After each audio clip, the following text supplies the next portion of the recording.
Agosto de 1999. Zhukovsky, región de Moscú, Salón Aeronáutico Internacional MAX.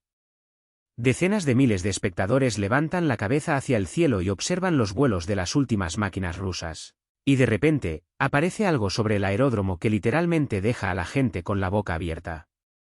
Una silueta negra de un depredador se precipita sobre las gradas a una velocidad increíble, y los espectadores no comprenden de inmediato qué es exactamente lo que los llamó tanto la atención. Y luego viene. Este avión tiene alas apuntando hacia adelante. No hacia atrás, como todos los cazas normales, sino hacia adelante, como si alguien hubiera cogido un avión de combate normal y le hubiera dado la vuelta a las alas. Las gradas estallan con un rugido de alegría. Los operadores de cámara están tratando febrilmente de capturar este dispositivo sin precedentes en el marco. Y los expertos militares de las delegaciones occidentales se miran unos a otros con manifiesta alarma. El futuro de la aviación de combate acababa de pasar ante ellos. Y este futuro resultó ser ruso. Este avión recibirá un nombre que refleja perfectamente su carácter depredador. El águila real es el águila más grande y feroz del planeta. Un ave que se lanza en picado hacia su presa a velocidades de más de 300 km por hora. Pero para entender de dónde vino esta máquina y por qué tiene el aspecto que tiene, tenemos que retroceder unas décadas en el tiempo y comprender una cuestión fundamental en la aviación. Cuando los aviones empezaron a acercarse a la velocidad del sonido a mediados del siglo XX, los diseñadores se enfrentaron a un grave problema. A velocidades superiores a 500 km por hora, el aire delante del ala comienza a comprimirse, formando ondas de choque, y la resistencia aumenta considerablemente. Este fenómeno se denominó crisis de las olas, y literalmente impidió que los aviones atravesaran la barrera del sonido. La solución la encontró en forma de ala.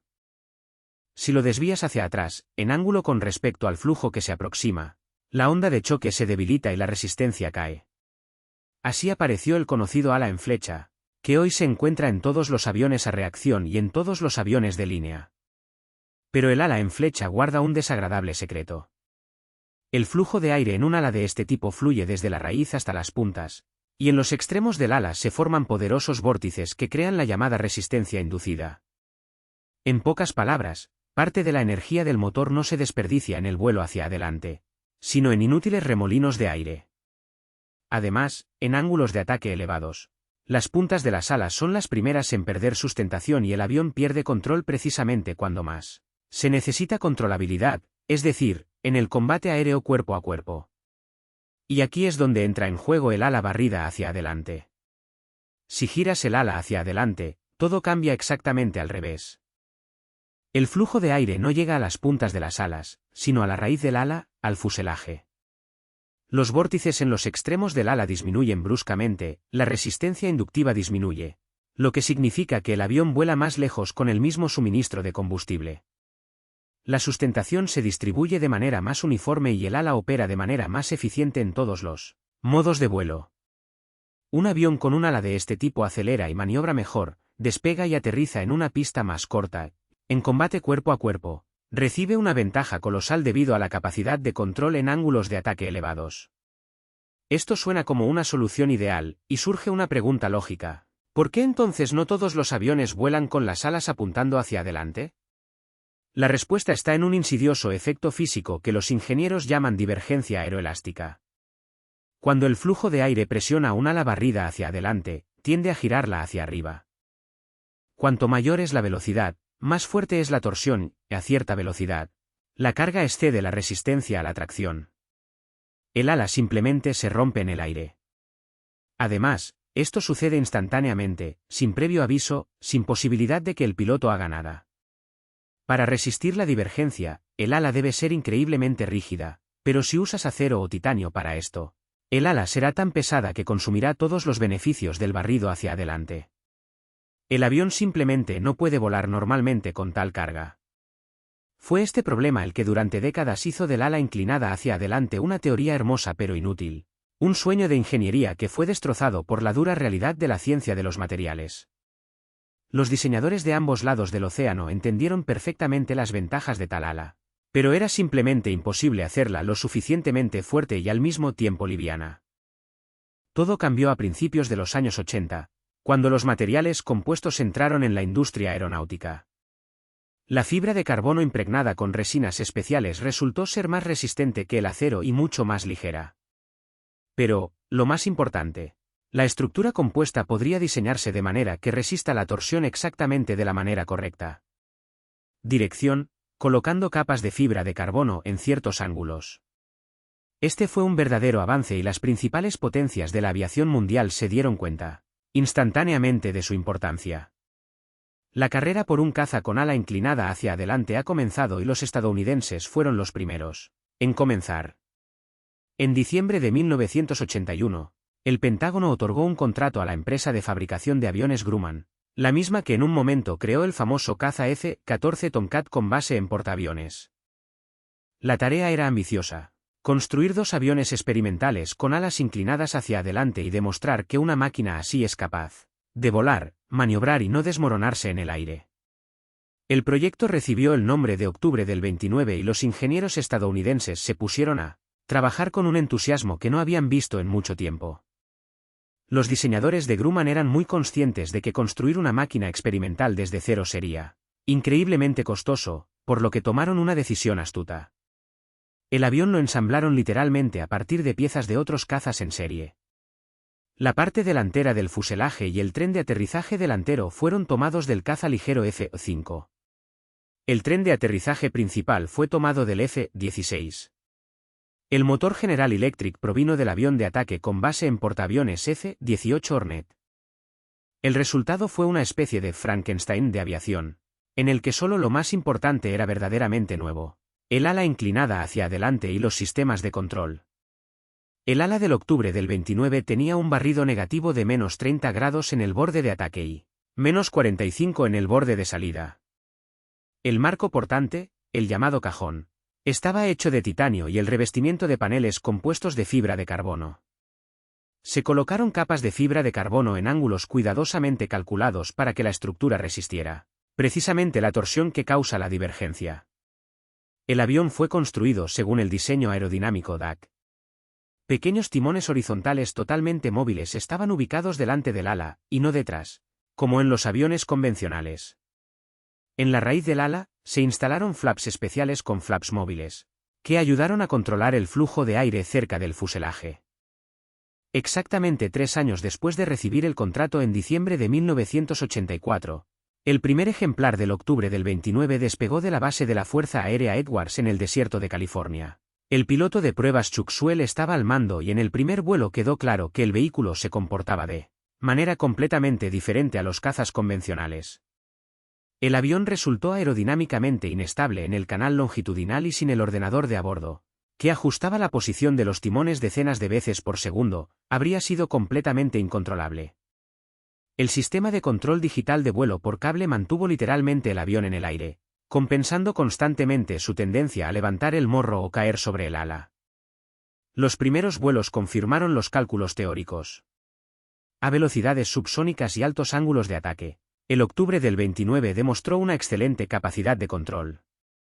Mientras que los cazas convencionales comenzaban a temblar y perder el control, el vehículo experimental obedecía con confianza al piloto y le permitía realizar maniobras inaccesibles para los aviones de combate en serie. El radio de acción de combate con la misma carga de combustible prometía ser significativamente mayor que el de los vehículos con ala clásica. La capacidad de carga también fue satisfactoria. La duración del recorrido de aterrizaje se redujo significativamente, lo que era especialmente importante para las operaciones en cubierta en portaaviones. La segunda copia se unió al programa de pruebas en mayo de 1989. Se centraron en estudiar la aerodinámica en ángulos de ataque elevados. Y aquí empezaron las desagradables sorpresas. Los pilotos de pruebas descubrieron un fenómeno que arruinó seriamente todo el panorama color de rosa. En determinadas condiciones de vuelo, el flujo de aire que descendía por el ala hasta la raíz colisionaba con el flujo que salía del fuselaje. Dos poderosas corrientes de aire se encontraron de frente y comenzaron unas intensas sacudidas aerodinámicas, lo que los expertos llaman sacudidas. El avión comenzó a patinar, por lo que el pilotaje se volvió extremadamente difícil y el diseño del fuselaje experimentó cargas para las que no fue diseñado. Los ingenieros de Grumman lucharon con el problema de las sacudidas durante varios años, probando varias configuraciones de protuberancias y aletas, pero no pudieron superar este fenómeno por completo. Además, las pruebas mostraron otro defecto fundamental. El ala en flecha hacia adelante no era adecuada para volar a altas velocidades supersónicas. Pero precisamente la alta velocidad supersónica era uno de los requisitos clave para el caza de quinta generación, cuyo desarrollo ya estaba en pleno apogeo a ambos lados del Atlántico. En septiembre de 1991, el programa de pruebas de vuelo del octubre del 29 inicialmente completado. Ambos aviones realizaron en total más de 400 vuelos, recogiendo una enorme cantidad de datos. Los estadounidenses admitieron que un ala en flecha hacia adelante proporciona una ventaja a niveles subsónicos, pero este diseño no es adecuado para un caza prometedor. El Pentágono se basó en otras tecnologías, y el programa de quinta generación siguió un camino que finalmente condujo a la creación del F-22 Raptor, con un ala en flecha clásica y un énfasis en el sigilo. Estados Unidos ha cerrado por sí solo el tema del avance. Pero al otro lado del planeta, un obstinado diseñador ruso pensaba de manera completamente diferente. En 1983, la oficina de diseño de Sukhov estaba completando el trabajo de puesta a punto e introduciendo en la serie el caza básico Sub-27, y el diseñador general de la oficina, Mikhail Petrovich Simonov, ya estaba pensando en ir un paso por delante. Este hombre tenía un carácter que no podía tolerar la palabra imposible, y un talento para convencer a sus superiores de la exactitud de sus ideas. Simonov logró obtener una tarea del Ministerio de Industria Aeronáutica de la Unión Soviética para crear un avión experimental con un ala en flecha hacia adelante. El proyecto recibió el código interno S-22 y el trabajo empezó a hervir. Simonov nombró a su adjunto, el joven y ambicioso ingeniero Mikhail Aslanovich Pogasyan, director inmediato del proyecto. Fue Pogasyan quien se convirtió en el diseñador jefe del tema y se encargó de resolver todos los problemas técnicos relacionados con la implementación del plan de Simonov en metal y compuestos. El tándem resultó ser poderoso. El proyectista general preparó el camino para el proyecto a nivel de ministerios y estados mayores, y su adjunto transformó las ideas audaces en dibujos y cálculos concretos. A mediados de los años 80, se determinó la apariencia del S-22 en su conjunto. Se suponía que era un caza monomotor, fabricado según el diseño pato con una cola delantera horizontal. Se planeó fabricar el ala con compuestos de fibra de carbono e instalar un calcetín desviable a lo largo del borde de ataque, similar al que ya ha demostrado su eficacia en los Sub-27 y MiG-29 de producción. Este elemento permitió que el ala operara efectivamente en una amplia variedad de velocidades y ángulos de ataque, ajustando suavemente su aerodinámica en vuelo. Sin embargo, durante el diseño resultó que el diseño de la máquina tenía sobrepeso y no se podían alcanzar las características declaradas. Además, en la Unión Soviética en ese momento no existía ningún motor adecuado para un caza monomotor de esta clase. Las centrales eléctricas existentes no proporcionaban suficiente tracción o eran demasiado pesadas y voraces. Se requirió un cambio radical en el proyecto, de hecho, la creación de un nuevo avión. Teniendo en cuenta la experiencia de trabajo en el S-22, los diseñadores comenzaron a desarrollar un vehículo con un ala en flecha hacia adelante bajo la nueva designación S-32. El avión pasó a ser bimotor y su tamaño y capacidades aumentaron significativamente. En 1988, se publicó un diseño preliminar y, en ese momento, la Armada Soviética se había interesado en el proyecto. El cliente era la Armada, que predeterminó el desarrollo posterior del avión como un avión prometedor para cruceros pesados. El proyecto pasó a llamarse Sub-27 KM, donde las letras KM significaban barco modificado. En 3 años, se planeó llevar al aire la versión experimental, y después de otros 5 años, comenzar la producción en masa. Un caza basado en portaaviones con un ala inclinada hacia adelante podría haberse convertido en un arma formidable en las batallas oceánicas, pero estos planes no estaban destinados a hacerse realidad. La Unión Soviética entró en un periodo de grave crisis económica. El presupuesto de defensa se estaba derritiendo ante nuestros ojos.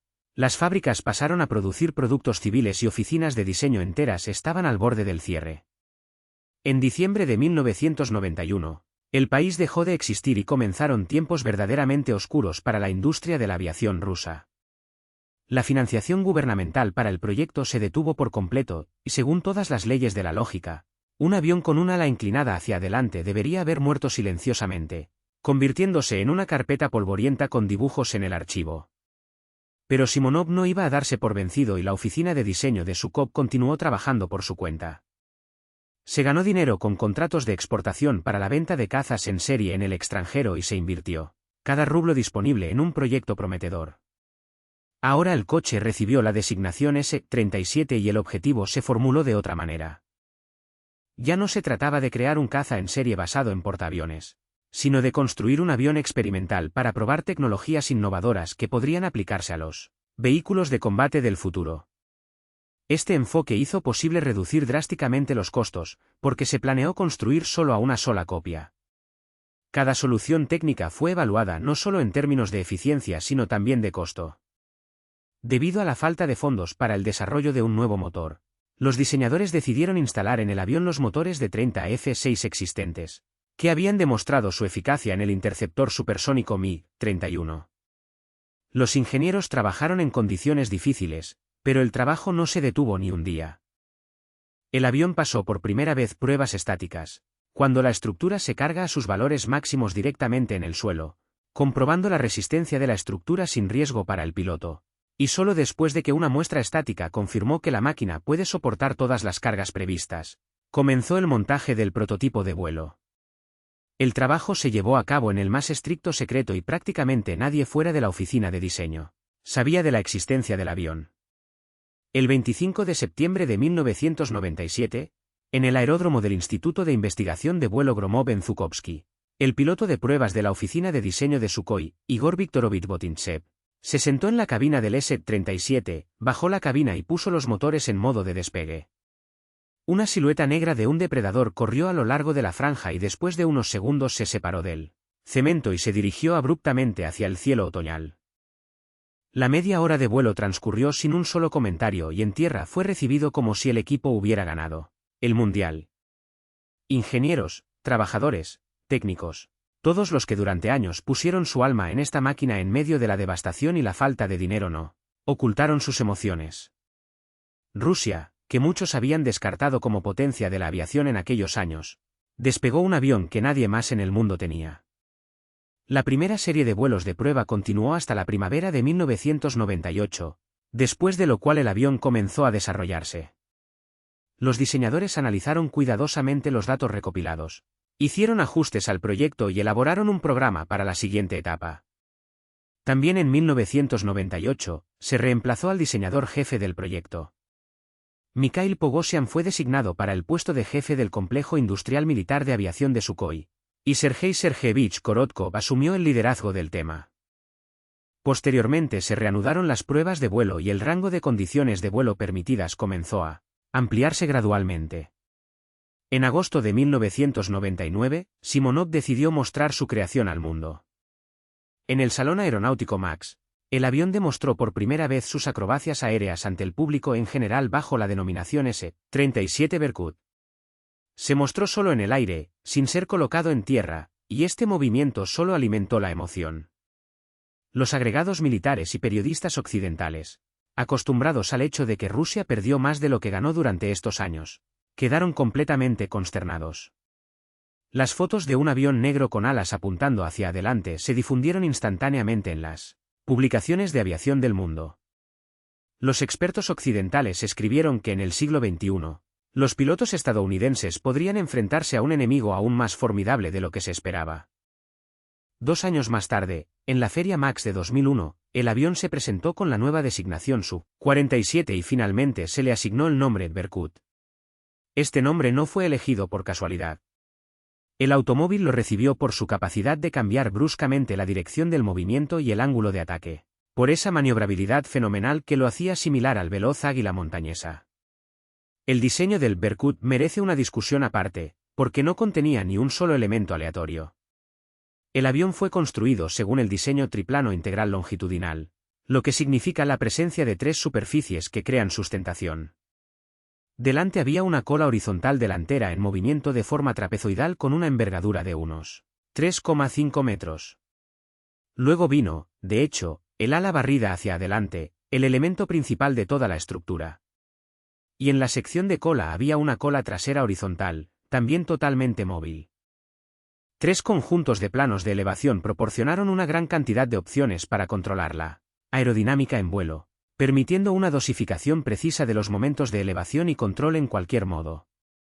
El ala interactuaba suavemente con el fuselaje, formando un único sistema de soporte. La parte en voladizo tenía un barrido hacia adelante de unos 20 grados a lo largo del borde de ataque y unos 37 grados a lo largo de la parte trasera. Se instaló una nariz deflectable a lo largo del borde de ataque y un flap y un alerón a lo largo del borde trasero. El ala se fabricó con un uso extensivo de materiales compuestos, y fue en la tecnología de su producción donde se concentró uno de los principales secretos del Berkut. Los paneles de fibra de carbono se crearon basándose en la experiencia adquirida en la producción de productos compuestos para el programa Buran en la empresa de investigación y producción, tecnología Deopning. Las capas de fibra de carbono se colocaron según cálculos especiales en determinadas direcciones, formando una estructura que, cuando se cargaba, no giraba en una dirección peligrosa, sino que se protegía de la divergencia. Las tomas de aire del motor estaban ubicadas debajo de los flaps del ala desarrollados y tenían una geometría no ajustable. Esta ubicación proporcionó una protección eficaz contra objetos extraños, lo que hizo posible su base en aeródromos sin pavimentar. Los canales que conducían a los compresores tenían forma de S curvada. Esta solución técnica ocultó las palas del compresor de la irradiación directa de los radares enemigos, reduciendo la firma del radar del avión.